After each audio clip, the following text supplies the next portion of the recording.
Actress Claudia Cardinale died on Tuesday at the age of 87 in Nemours, near Paris, France. Her agent, Laurent Savary, reported her death to the AFP. Cardinale broke onto the scene in the 1960s and became one of the most prominent Italian stars of her generation, winning 3 David di Donatello Awards, Italy's equivalent of the Academy Award. Cardinale, who hailed from Tunisia, first garnered attention in the late 1950s, when she won a trip to the Venice Film Festival, where some Italian filmmakers were interested in her. However, she was initially unhappy with the industry and returned home to Tunisia. She was assaulted at the age of 19 and became pregnant, and sought out acting again as a way to independently support her son.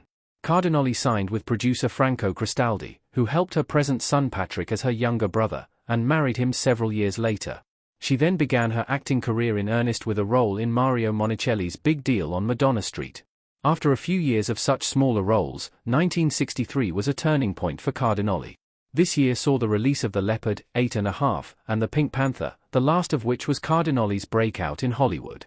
Kerindale went on to star in such films as Circus World, The Professionals, and Don't Make Waves, alongside the likes of John Wayne, Rita Hayworth, Henry Fonda, and many more.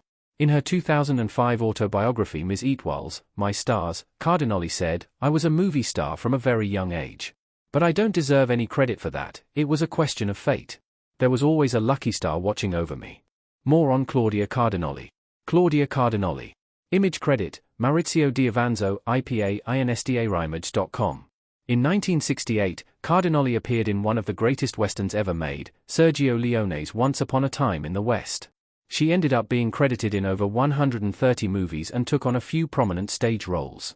Cardinale and Cristaldi divorced in 1975, after which Cardinale lived with director Pasquale Squitieri until his death in 2017.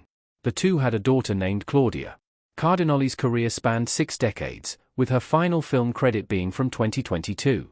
Though she may not have been as active in the mainstream in her final years, she had long cemented herself as an immovable if underappreciated pillar of cinema. Claudia Cardinale's legacy. Claudia Cardinale as Jill and Charles Bronson as harmonica embrace and tenderly look into each other's eyes in Once Upon a Time in the West. Claudia Cardinale is an inspirational Hollywood figure who may have ultimately gone into this profession due to circumstance, when she was seemingly more interested in pursuing a career as a teacher. But she was still very talented and considered herself lucky to have had this opportunity.